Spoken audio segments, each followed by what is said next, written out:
নমস্কার বন্ধুরা, বন্দনা রান্নাঘরে আপনাদেরকে স্বাগত জানাই। আজকের রেসিপি ছাতুর পরোটা। ছাতুর পরোটা বিহারের বিখ্যাত একটা খাবার। এটা খুবই সুস্বাদু খেতে হয় আর খুবই কম সময়ের মধ্যে তৈরি করাও হয়ে যায়। সকালবেলার ব্রেকফাস্টে বা রাতের ডিনারে এটা তৈরি করতে পারেন। আর বাচ্চাদের স্কুল টিফিনেও ছাতুর পরোটা তৈরি করে আপনারা দিতে পারবেন। ছোট থেকে বড় প্রত্যেকেই এটা খেতে খুবই পছন্দ করবে। এটা এতটাই অসাধারণ স্বাদের খেতে হয়। আর বন্ধুরা, আজকে যে ছাতুর পরোটা রেসিপিটা আপনাদের সাথে শেয়ার করছি, এটা একদম বিহারি স্টাইলের ছাতুর পরোটা তৈরি করার আসল রেসিপি। এইভাবেই বিহারেতে ছাতুর পরোটা তৈরি করা হয়। তাহলে বন্ধুরা, আপনারা ভিডিওটা পুরোটা দেখতে থাকুন। আশা করছি আপনাদের সকলের রেসিপিটা খুবই ভালো লাগবে। আর আপনারা যদি আমার চ্যানেলে নতুন এসে থাকেন, তাহলে আমার চ্যানেলটা সাবস্ক্রাইব করার জন্য অনুরোধ রইল। এই রেসিপিটা তৈরি করার জন্য আমি এইখানে নিয়েছি 1 কাপ ময়দা আর 1 কাপ আটা। আটা আর ময়দা দুটো মিলিয়ে ওজনে মাপ হবে 500 গ্রাম। আমি এইখানে আটা ময়দা দুটো মিলিয়ে তৈরি করছি। আপনারা চাইলে শুধুমাত্র আটা বা শুধুমাত্র ময়দা দিয়েও ছাতুর পরোটা তৈরি করতে পারবেন। এরপর আমি এর মধ্যে দিয়ে দিচ্ছি লবণ স্বাদ অনুযায়ী। এরপর দিচ্ছি ছোট চামচের হাফ চামচের মতো কালো জিরে। এরপর আমি এর মধ্যে দিয়ে দিচ্ছি ছোট চামচের হাফ চামচের মতো জোয়ান। জোয়ানটা এখানে অবশ্যই ব্যবহার করবেন। এরপর দিয়ে দিলাম 2 চামচ সাদা তেল। তেলটা এখানে ময়ন হিসাবে আমি ব্যবহার করেছি। এবার এই সব কিছুকে আমি ভালো করে আটা আর ময়দার সাথে মিশিয়ে নিচ্ছি, যাতে প্রত্যেকটা উপকরণ ভালোভাবে মিশে যায়। তো দেখুন বন্ধুরা, এটা আমার মেশানো হয়ে গেছে। এবার জল দিয়ে আটা আর ময়দাটাকে মেখে নেব। এখানে একটা নরম করে ডো তৈরি করে নিতে হবে। খুব বেশি শক্ত করে মাখলে কিন্তু হবে না। একটু নরম করে মেখে নেবেন, তাহলে দেখবেন ছাতুর পরোটাটা খুব সুন্দর তৈরি হবে। তো দেখুন বন্ধুরা, আমি খুব ভালো করে এটাকে মেখে নিয়েছি আর একটা ডো আকারে তৈরি করেছি। আর দেখে বুঝতেই পারছেন কতটা নরম করে মেখেছি। এই রকম নরম করে কিন্তু ডোটাকে তৈরি করতে হবে। ডোটা আমার তৈরি করা হয়ে গেছে। এবার এটাকে আমি 10 মিনিটের জন্য রেস্টে রেখে দেব। তো আমি পাত্রটা ঢাকা দিয়ে এখন সরিয়ে রেখে দিচ্ছি 10 মিনিটের জন্য। যতক্ষণে এটা রেস্টে রয়েছে, এই সময়ের মধ্যে আমি পুর তৈরি করে নেব। তো ছাতুর পরোটার পুর তৈরি করার জন্য আমি এইখানে নিয়েছি 250 গ্রাম ছোলার ছাতু। এবার এই ছাতুর মধ্যে আমি দিয়ে দিচ্ছি গ্রেট করে রাখা পেঁয়াজ। আমি এইখানে দুটো বড় সাইজের পেঁয়াজকে গ্রেট করে দিয়েছি। এরপর দিয়ে দিচ্ছি 7 থেকে 8টা গ্রেট করে রাখা কাঁচা লঙ্কা। আপনারা যতটা ঝাল খেতে পছন্দ করবেন সেই অনুযায়ী কাঁচা লঙ্কাটা এখানে দিয়ে দেবেন। এরপর দিয়ে দিচ্ছি 1 চামচ গ্রেট করে রাখা আদা। আর এরপর দিলাম 1 চামচ গ্রেট করে রাখা রসুন। আর এরপর আমি এর মধ্যে দিয়ে দিলাম ছোট চামচের হাফ চামচের মতো জোয়ান। জোয়ান দিলে খেতে খুবই ভালো লাগে, আর জোয়ান কিন্তু হজমে সাহায্য করে। এরপর আমি এর মধ্যে দিয়ে দিলাম লবণ স্বাদ অনুযায়ী। আর এরপর দিয়ে দিচ্ছি ধনেপাতা কুচি। এরপর দেখুন বন্ধুরা, আমি এইখানে নিয়েছি আমের আচার। বিহারি স্টাইলে ছাতুর পরোটার আসল উপকরণ হচ্ছে আমের আচার। আমের আচার কিন্তু এখানে অবশ্যই ব্যবহার করবেন। আর বন্ধুরা, এখানে কিন্তু আমি মশলা আর তেল সব মিলিয়ে আমের আচারটা দিয়েছি।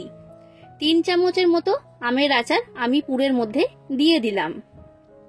এরপর আমি এর মধ্যে দিয়ে দিলাম লেবুর রস। একটা লেবুর 4 ভাগের 1 ভাগ আমি এখানে ব্যবহার করেছি। এবার এই সব কিছুকে খুব ভালো করে মেখে নিতে হবে। আর একটু সময় নিয়ে ভালো করে মাখিয়ে নেবেন, যাতে প্রত্যেকটা উপকরণ ভালোভাবে মিশে যায়। এই সময় বলে রাখছি বন্ধুরা, আপনাদের কাছে যদি আমের আচার না থাকে, তখন আপনারা আমের আচারের পরিবর্তে আমচুর পাউডার এখানে ব্যবহার করতে পারেন। আর যদি আমচুর পাউডারও আপনাদের কাছে না থাকে, তখন আপনারা লেবুর রসটা এখানে বেশি করে দিয়ে দেবেন। দেখুন বন্ধুরা, আমার পুরটা তৈরি করা হয়ে গেছে। আমি সব কিছুকে ভালো করে মেখে নিয়েছি। এবার এর মধ্যে থেকে আমের যে খোসাগুলো রয়েছে, সেই খোসাগুলোকে বেছে ফেলে দিচ্ছি। কারণ এই খোসাগুলো থাকলে যখন ছাতুর পরোটাটা আমি বেলবো, তখন কিন্তু ফেটে যাবে আর পুরটা বাইরে বেরিয়ে যাবে। তো সেই কারণে এই আমের খোসাগুলোকে কিন্তু বাদ দিয়ে দিতে হবে। তো দেখুন বন্ধুরা, ছাতুর পরোটার পুর আমার তৈরি করা হয়ে গেছে। এবার আমি এখানে যে ডোটা তৈরি করেছিলাম সেই ডোটা নিয়ে নিয়েছি, আর ডোটাকে একবার ভালো করে আমি মেখে নিলাম। আর দেখে নিশ্চয়ই বুঝতে পারছেন ডোটা কতটা নরম করে মেখেছি। এইরকম করেই কিন্তু মেখে নিতে হবে, এটা কিন্তু আপনারা মনে রাখবেন। এবার এই ডোয়ের মধ্যে থেকে আমি লেচি কেটে নিচ্ছি। লেচিগুলোকে এখানে একটু বড় সাইজের করেই তৈরি করতে হবে, খুব বেশি ছোট সাইজের করলে কিন্তু হবে না। তো আমি এইখানে সব লেচিগুলো তৈরি করে নিয়েছি। এবার এর মধ্যে থেকে একটা লেচি আমি নিয়ে নিলাম, আর বাদবাকিগুলোকে ঢাকা দিয়ে সরিয়ে রেখে দিলাম। এবার এই লেচিটাকে আমি বেলে নেব, আর বেলার জন্য এখানে আমি শুকনো ময়দা ব্যবহার করেছি। এটাকে একটু ছোট করে বেলে নিতে হবে, খুব বেশি বড় করার প্রয়োজন নেই। তো দেখুন বন্ধুরা, এইরকম ছোট করে আমি বেলে নিয়েছি। এবার আমি যে ছাতুর পুর তৈরি করেছি সেই পুরটা এর মধ্যে আমি দিয়ে দিলাম বড় চামচের 2 চামচ। আপনারা আপনাদের পছন্দ মতো পুরের পরিমাণটা কম বেশি করে নেবেন। এবার এটাকে এইভাবে মুড়ে আমি মুখটা বন্ধ করে দিচ্ছি, আর একটু ভালো করে মুখটা বন্ধ করে দেবেন, না হলে এর মধ্যে থেকে পুরটা বাইরে বেরিয়ে যাবে। দেখুন বন্ধুরা, আমি খুব ভালো করে মুখটাকে বন্ধ করে দিয়েছি। এবার এটাকে আমি বেলে নেব। আর ছাতুর পরোটা খুব বেশি পাতলা হয় না, একটু মোটা করেই বেলে নিতে হবে।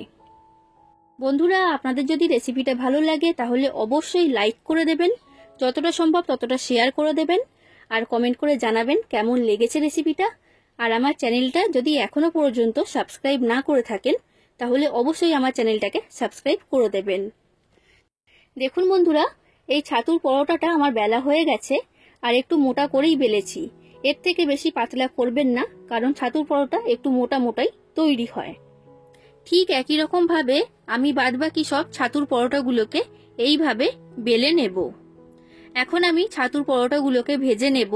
তার জন্য গ্যাসের মধ্যে একটা ফ্রাই প্যান গরম হতে বসিয়ে দিয়েছিলাম। এবার ফ্রাই প্যানের মধ্যে আমি একটা ছাতুর পরোটা দিয়ে দিলাম। এবার গ্যাসের ফ্লেমটা হাই ফ্লেমে রেখে এই পরোটার দুটো সাইড ভালো করে সেঁকে নিতে হবে। তো দেখুন বন্ধুরা, দুটো সাইড ভালো করে সেঁকে নিয়েছি। এবার আমি এর মধ্যে দিয়ে দিচ্ছি সাদা তেল। এবার তেল দিয়ে গ্যাসের ফ্লেমটা মিডিয়াম ফ্লেমে রেখে ছাতুর পরোটাটাকে আমি ভেজে নেব।